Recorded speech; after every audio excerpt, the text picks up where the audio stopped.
Tentar mostrar para a igreja, e especialmente nesses últimos domingos, que o grande assunto, o grande tema, a grande mensagem que a Escritura tem para nós, de que o grande conteúdo da palavra de Deus para todos nós está relacionada de maneira muito direta e muito forte com a pessoa e a obra de nosso Senhor e Salvador Jesus Cristo.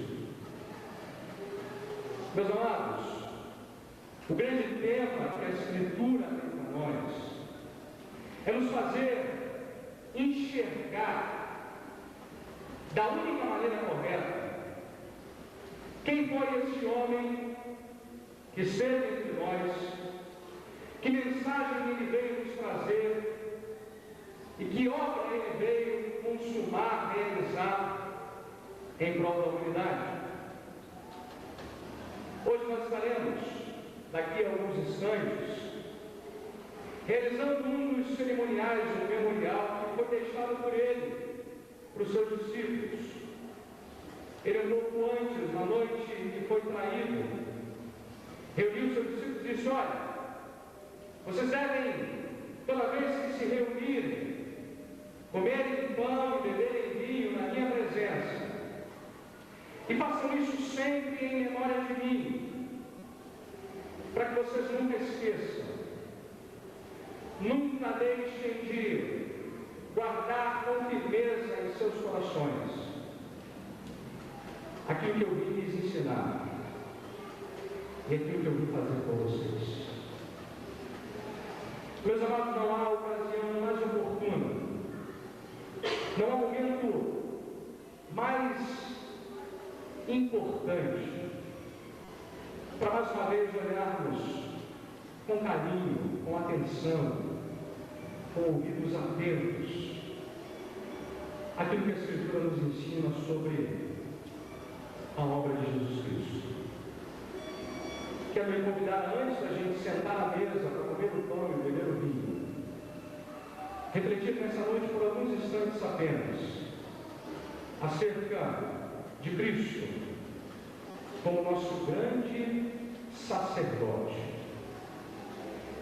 Mostrei para os irmãos que o tema inteiro da Escritura está relacionado com Jesus. Não há um versículo, não há um texto, não há um episódio narrativo da Escritura que não aponte para Jesus e para aquilo que ele fez. Mas ao longo da história da igreja, os homens de Deus entenderam que haveria uma boa maneira da gente tornar essa obra que é magnífica, grandiosa, em ilustrações que nos ajudem a compreender o que ele veio fazer por nós.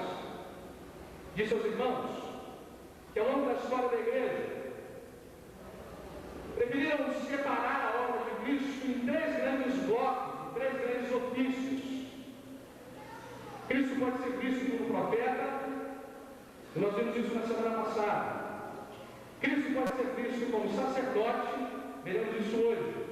E ele pode ser visto também como rei.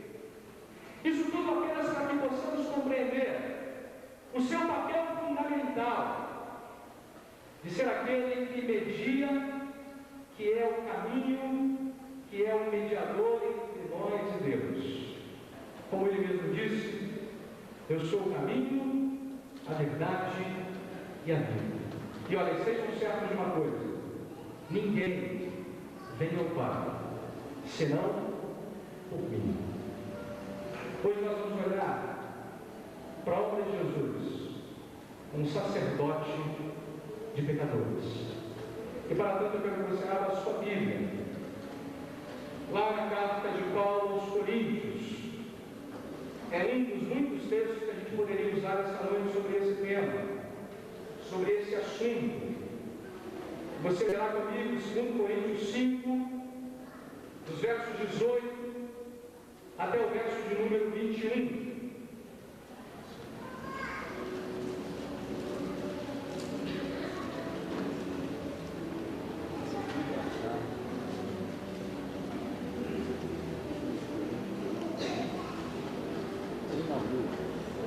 Segundo Coríntios 5, de 18 a 21, você verá comigo com atenção esses versículos da palavra do Senhor, e eu vou me deter em especial ao que temos no verso de número 21.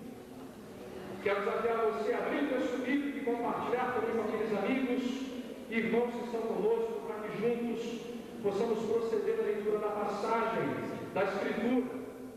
2 Coríntios 5, de 18 a 21, diz-nos assim, então, a palavra do nosso Deus esta noite.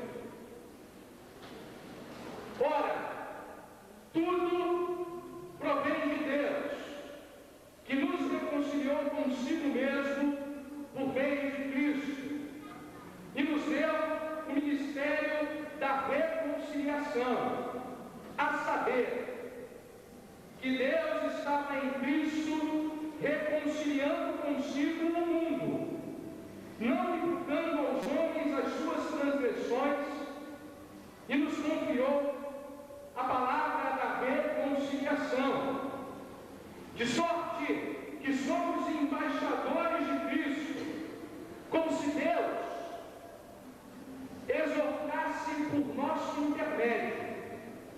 Em nome de Cristo, pois, rogamos que vos reconcilieis com Deus. Aquele que não conheceu o pecado, Ele o fez pecado por nós, para que nele fôssemos feitos justiça de Deus. Vou ler de novo o verso 21. Aquele que não conheceu o pecado, Ele o fez pecado por nós, para que nele, em Cristo, fôssemos feitos justiça de Deus. Olha, meus amados, o desejo do coração do pastor, o desejo do coração desta igreja, é de que Deus nos dê discernimento espiritual para entendermos o que temos em sua palavra. Amém? A palavra do Senhor, meus amados, diz-nos em várias e inúmeras passagens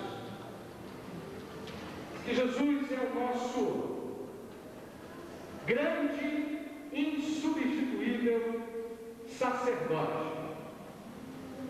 Esse texto, no verso 21, afirma-nos exatamente isso. Ele diz: aquele que não conheceu o pecado, Deus o fez pecado por nós, para que nele fôssemos feitos justiça de Deus. Às vezes, a melhor maneira de entender quando a Escritura nos diz que a obra de Cristo pode ser entendida por nós como sacerdócio que Ele realizou em nosso favor, é primeiro a gente tem que entender o que significa e qual é o papel de um sacerdote. Porque é somente a partir disso que teremos a compreensão do que Cristo fez por nós enquanto pecadores. Mas amados, tenho lembrado aos irmãos que no Velho Testamento, as três grandes figuras, os três grandes papéis, os três grandes ofícios que eram realizados naquele tempo, era o papel do profeta, do sacerdote e do rei. O magnífico na Escritura é que no Novo Testamento, Jesus reúne esses três papéis. Antes, eles eram feitos por três pessoas diferentes. Havia o profeta, havia o sacerdote e havia o rei. Mas Cristo reúne tudo isso e faz Ele mesmo todo esse trabalho em prol dos pecadores. Mas só vamos entender o que a Bíblia nos diz acerca do sacerdócio de Cristo entendermos também, primeiro, qual é o papel dos sacerdotes no contexto do Velho Testamento. E deixamos de maneira muito breve e direta ajudar os irmãos a compreender isso com vocês essa noite. Porque a partir disso vamos compreender também o que Cristo veio fazer enquanto sacerdote.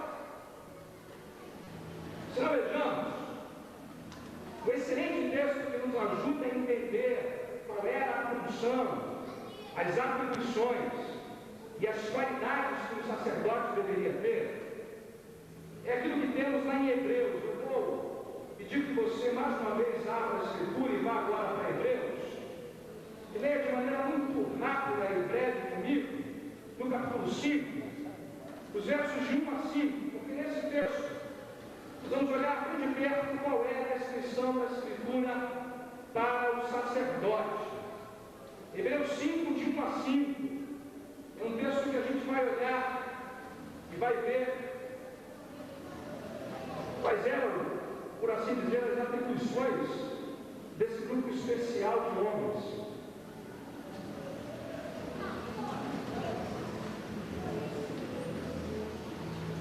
Diz assim, então, o autor de Hebreus.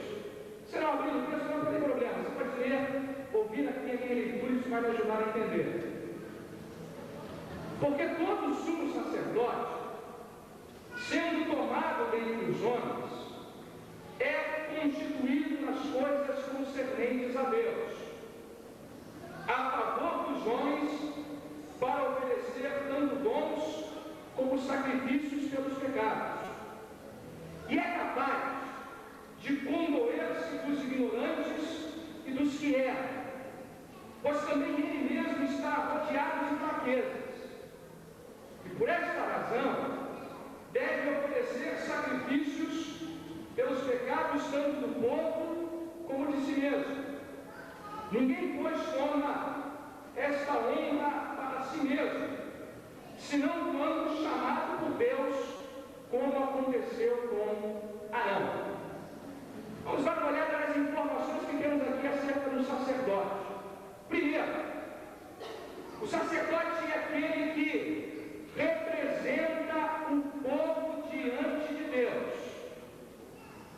Isso é exatamente o contrário do profeta. O profeta é aquele que fala para o povo em nome de Deus. Mas além disso, havia um outro grupo especial de homens que representavam o povo diante de Deus. Esses eram os sacerdotes. Mas não apenas isso. Eles têm uma designação, uma escolha divina. Que veja, o texto diz que todo sumo sacerdote é tomado dentre os homens e é constituído nas coisas concernentes a Deus, a favor dos homens. É aquele que pleiteia a causa dos homens diante de Deus. Mas o texto, lá no final do verso 4, diz que nenhum sacerdote assume essa tarefa por iniciativa própria. Ao contrário, ele é chamado por Deus para essa tarefa. Aí uma terceira informação. Ele age em favor dos homens para com Deus. E por fim, ele faz uma coisa muito importante com relação a essa sua tarefa. O texto diz: por essa razão, deve oferecer sacrifícios pelos pecados. Deixa eu tentar resumir isso aqui da seguinte maneira, meus irmãos. O sacerdote é o homem que no Velho Testamento oferece sacrifícios a Deus em nome do povo. E esses sacrifícios a Deus em nome do povo eram assim realizados para que o povo pudesse ter uma relação de paz com Deus. Havia inclusive, meus amados, algumas atitudes que o sacerdote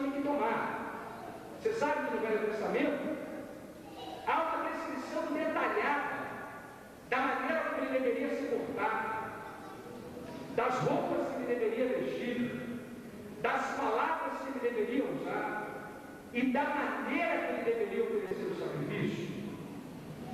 Cada passagem daquela de Levítico, onde o sacerdote imolava o animal, derramava o sangue, aspergia ou molhava um lugar chamado propiciatório, tudo isso era necessário, porque dessa maneira ele estava representando o povo diante de Deus e encobrindo os pecados do povo diante de Deus. Meus amados, ele buscava o perdão de Deus pelo povo, ele buscava a expiação, a eliminação da culpa que o pecado trazia sobre eles, mas buscava também a reconciliação do povo com Deus. Se você sabe, uma expressão cunhada muito popularmente hoje em dia por nós, que diz que fulano de tal é bode expiatório. Já ouviu essa expressão? É uma expressão que nasce no Velho Testamento, sabe por quê? Porque havia uma das muitas cerimônias em que o sacerdote segurava a cabeça de um bode e confessava todos os pecados do povo para o bode. Naquele momento, assim, espiritualmente falando, ele estava transferindo todo o pecado do povo para aquele animal. E aquele animal, com o seu sangue derramado, pagaria o preço do pecado do povo. Aquele bode expiatório era aquele que carregaria o pecado do povo, porque o sacerdote havia lançado sobre ele a culpa do pecado daqueles a quem ele representava. A visão, portanto, que temos que ter do sacerdote de que ele é um homem escolhido por Deus para representar o povo diante do Senhor, e de que ele deve oferecer sacrifícios a Deus pelo povo, para que assim os pecados do povo sejam perdoados, purificados, e a reconciliação entre Deus e o povo possa ser feita. Aí você deve estar se perguntando, pastor, por que eu preciso saber de tudo isso? Por que Deus escreveu todas essas coisas no Velho Testamento? O que elas têm a ver com a nossa realidade, com a vida que nós vivemos hoje aqui? Deixa eu fazer apenas duas considerações sobre isso. Primeiro, o problema que aquele povo enfrentava continua sendo o mesmo até hoje. Meus amados, a Escritura diz-nos de maneira muito clara e direta que nós não podemos nos relacionar com Deus com a cara e a coragem. Por assim dizer, Deus não pode admitir o nosso pecado. E eu estou afirmando isso aqui não para diminuir a majestade e a grandeza de Deus, mas para estabelecer a santidade dele. Deus não pode conviver com o nosso pecado. A santidade do nosso Deus exige que haja purificação de pecados diante dele. Se é uma coisa que aquele povo entendia muito bem, é que ninguém tem o direito de se apresentar diante de Deus sem que haja um sacrifício aceitável que remova o pecado que nós temos diante do Senhor. Meus irmãos, isso era tão sério que o sumo sacerdote que ia uma vez por ano lá no Santo dos Santos, que era o lugar onde Deus se fazia presente, e havia a arca do concerto, com aqueles querubins voltados de costa um para o outro, e um lugar chamado propiciatório, onde uma vez por ano o sacerdote entrava para oferecer sacrifício pelo pecado do povo. Não tem ideia de que aquele momento era tão crucial que o sacerdote fazia um ritual inteiro de purificação e ia aquele lugar sozinho. Mas havia um detalhe: ele tinha uma corda amarrada na sua cintura. Sabe por que essa corda estava lá? Porque se ele vacilasse, se ele pensasse em algo, ou se ele não fizesse aquilo que Deus havia prescrito, ele morria. A santidade de Deus tirava a vida dele.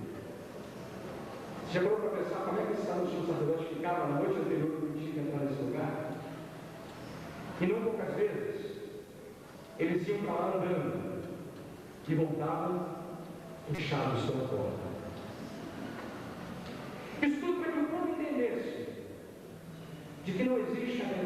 possibilidade de se relacionar com Deus sem que haja pagamento, reconciliação pelos pecados. Meus amados, qual é o problema do mundo que nós vivemos? O nosso pecado. É o que a Escritura nos diz. É Ele que nos faz separação entre nós e o nosso Deus. Eu não conheço nada acerca da sua vida, mas posso te afirmar uma coisa acerca de você. Nenhum de nós encontra sentido para a nossa existência enquanto não nos relacionarmos com Deus que nos criou. Como já disse o homem no passado, há no coração humano um vazio enorme, que não pode ser satisfeito, ocupado por ninguém menos do que o Deus que nos criou. Mas sem mais, nós não podemos nos aproximar desse Deus com a cara e a coragem. É isso que esses sumos sacerdotes ensinavam para o povo naquele tempo, e que é igualmente verdade e verdadeiro para nós hoje em dia. Mas há uma segunda coisa que eu quero chamar a sua atenção. Deus estava revelando com todas aquelas coisas que foram descritas em Levítico, no Velho Testamento, com a presença do sacerdote, algo de maravilhoso também. Ele apontava, através de todas aquelas coisas, que um dia ele levantaria um sacerdote capaz de aniquilar para sempre, pagar para sempre o peso do nosso pecado. Quando Deus estava ensinando aquilo ao povo, é como se Ele estivesse antecipando para nós, no Velho Testamento, aquilo que Deus estaria fazendo pelos pecadores da cruz do Calvário. Meus amados, a cruz do Calvário não é um acidente da história. Não é uma fatalidade de um homem bom que morreu de maneira inocente, injusta e abrupta. O Calvário e a morte de Jesus é Deus reconciliando consigo o mundo pelo sangue do seu Filho. É Jesus assumindo o papel de sacerdote de todos nós. E olha, embora ele seja muito parecido com os sacerdotes do Velho Testamento, há alguns elementos que tornam ele completamente diferente. Primeiro, ele é muito parecido porque ele é homem como nós. É isso que Deus nos diz.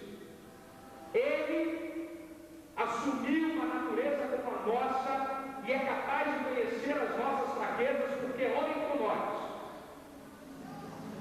Ele foi designado por Deus para essa tarefa.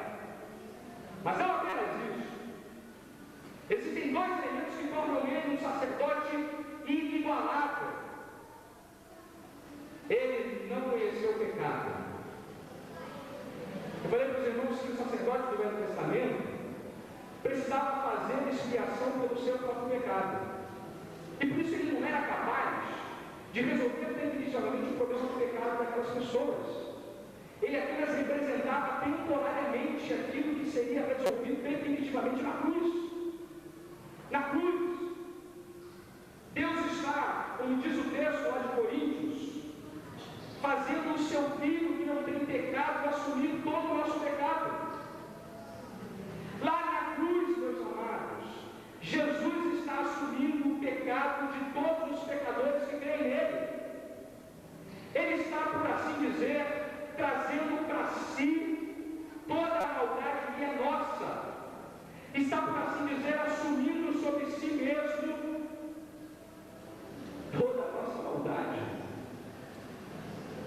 Meus amados, ele é sacerdote por excelência, porque não apenas se compadeceu da nossa fraqueza, mas é o único capaz de nos representar de maneira plena. Veja que o próprio Senhor Jesus tinha noção disso. A Escritura nos diz que numa noite ele foi para um jardim chamado Getsêmani e ele suou gotas de sangue naquele dia. E disse para o pai: Pai, se for possível, passa de mim esse cálice. que Jesus está falando ali, meus amigos, do papel de sacerdote que ele teria que assumir, do peso, do pecado de toda a humanidade sendo lançada sobre ele. Mas veja, na cruz ele diz ao Pai: Deus meu, por que me desamparaste?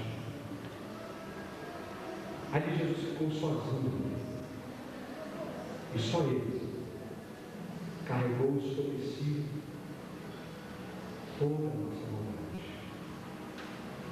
Aquele que não conheceu o pecado, ele fez pecado por nós.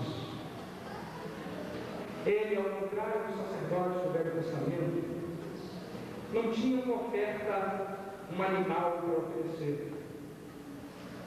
Ele mesmo era o sacrifício.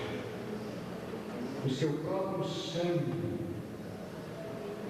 é quem poderia purificar a cruz. Meus amados, a cruz é Deus dizendo em alto consolo a todos nós: olha, eu me reconciliei com o mundo em Cristo. Agora vocês não precisam de mais nenhum mediador, nenhum sacerdote, nenhum outro homem que possa fazê-los ter uma relação comigo. Em Cristo, tudo está consumado, tudo está feito. Ele fez tudo o que era necessário para que nós pudéssemos ter acesso a Deus.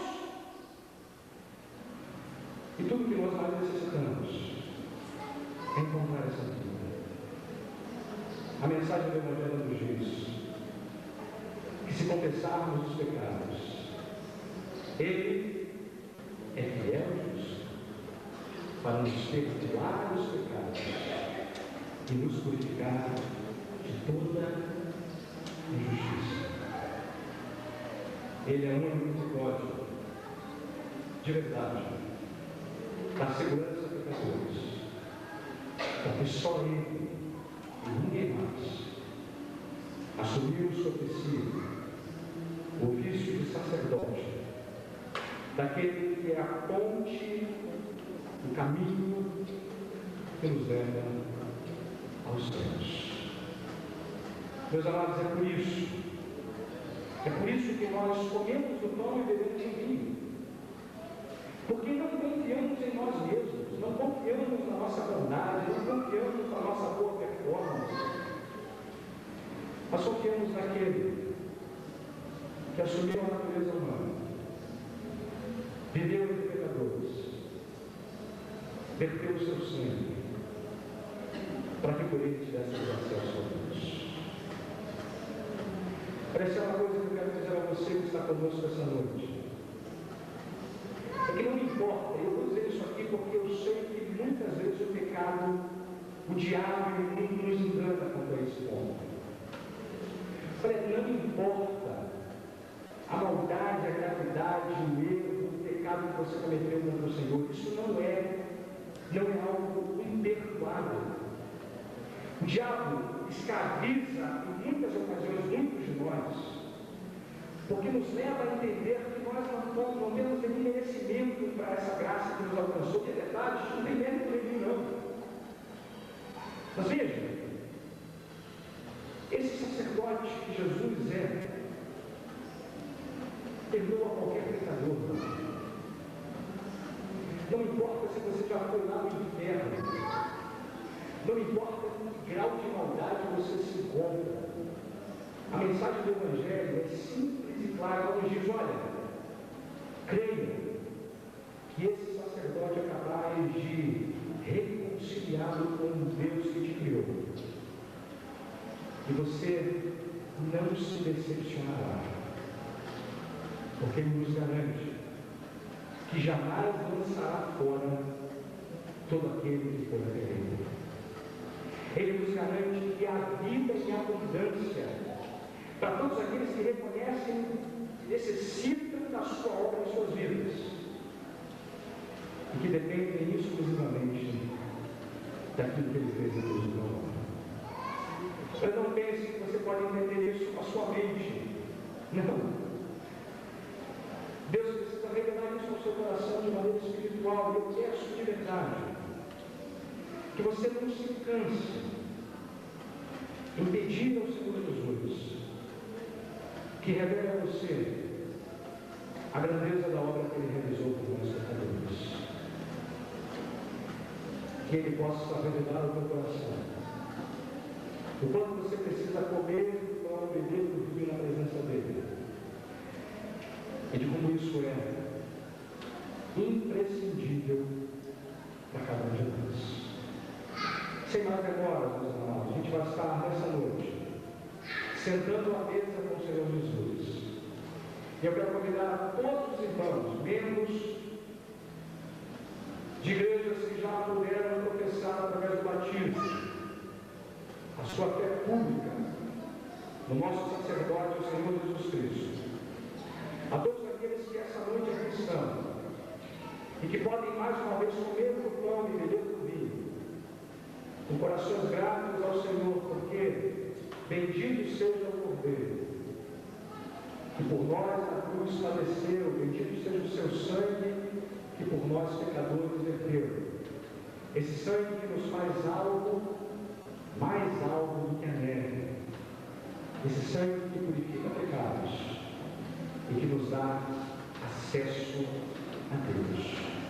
Quero convidar a todos vocês a participarem desse momento e em memória do nosso bendito Senhor e Salvador Jesus Cristo, comer esse pão e beber do vinho com corações gratos ao Senhor. A nossa querida irmã Média estará aqui à frente. Nós estaremos cantando o hino 123 do nosso cantor cristão. 123. Hino conhecidíssimo que os irmãos estarão entoando enquanto estarão recebendo também os elementos da ceia do Senhor essa noite. Eu quero convidar aqueles irmãos que estarão me ajudando a virem à frente para que possamos proceder agora à distribuição dos elementos. Elmir, Marcos, Elias, Francisco, por favor, tomem lugar à frente com o pastor. A gente está assim, recebendo os elementos da ceia, enquanto cantamos o hino 123 do nosso cantor cristão.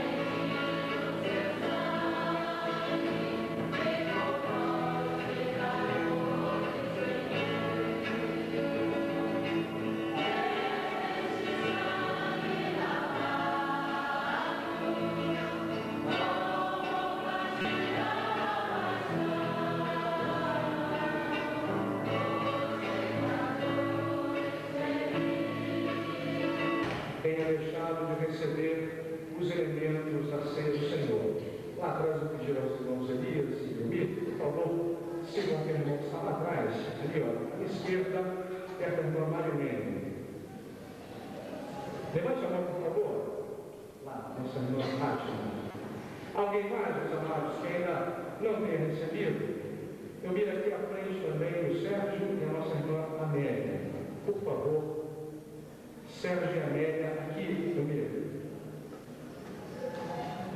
Ainda há mais alguém, meus amados, que não tenha recebido os elementos do memorial da ceia para participar dessa parte do culto nessa noite?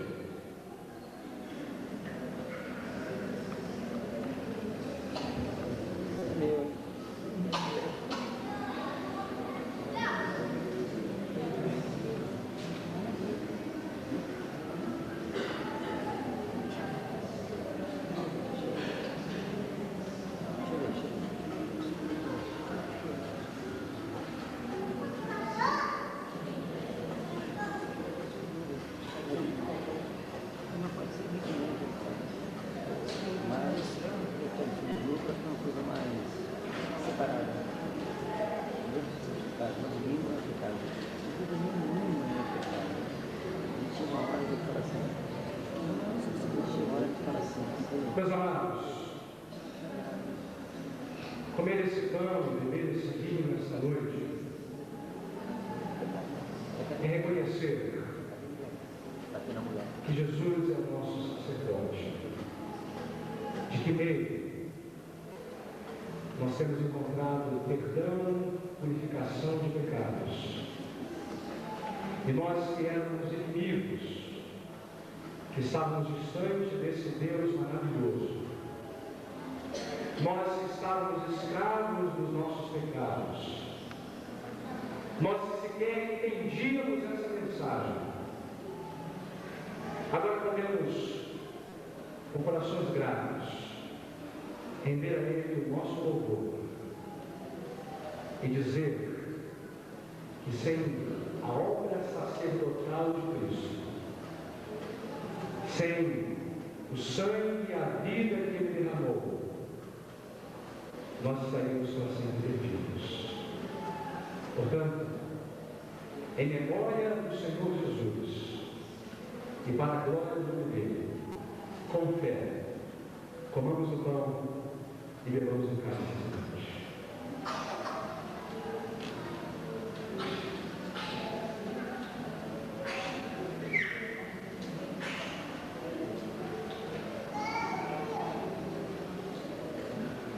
Senhor Jesus, louvado e agradecido seja o teu nome. Deus, falta-nos palavras para expressar a nossa eterna gratidão por cada momento de dor, de desprezo, por cada momento de lágrimas, de rejeição, que tu assumiste como nosso sacerdote. Mas, Pai, nós te louvamos pelo teu Filho, nós rendemos graças ao nosso bendito Senhor e Salvador Jesus Cristo, porque agora, Pai, livres, purificados e justificados pela fé que temos nele, temos agora o privilégio de nos relacionarmos contigo. Deus, agora tu és o nosso amigo. Agora fazemos parte da tua família, Senhor. E não há nada nesse mundo que seja comparável às riquezas da graça que nos alcançou. Ó Deus, que teu nome, que a glória seja toda dada a ti, Senhor. Porque nós não somos nada nem ninguém, mas foi do teu agrado revelar a nós essa mensagem, revelar a nós o teu amor, revelar a nós a tua bondade. Papai, o que eu te peço em oração é que tu alcances aqueles corações que estão conosco, que tu os faça entender o quanto eles carecem de comer a carne do teu Filho e beber o sangue dele, para que encontrem perdão de pecados, purificação, vida eterna. Ó Deus, tu sabes o que tem se passado na vida de cada um deles. E eu te peço pelo poder que há no nome de Jesus, vai com teu Espírito e revela, Senhor, incomoda esses corações e faça com que eles saiam daqui essa noite desejosos também de confiar e de crer na bendita obra e no bendito Salvador que é o nosso Senhor Jesus Cristo. Tem misericórdia deles, Pai, como tu tiveste de nós. Fala a esses corações, revela a eles a tua palavra, e que tudo que eles viram e ouviram aqui seja instrumento em tuas mãos para essa obra. E que agora, o amor de Deus o Pai, a graça soberana de nosso bendito, supremo e grande sacerdote Jesus Cristo, e a comunhão eterna do Espírito Santo de Deus seja conosco, e com todo o povo eleito do Senhor, por toda a face da terra, hoje e para todos sempre.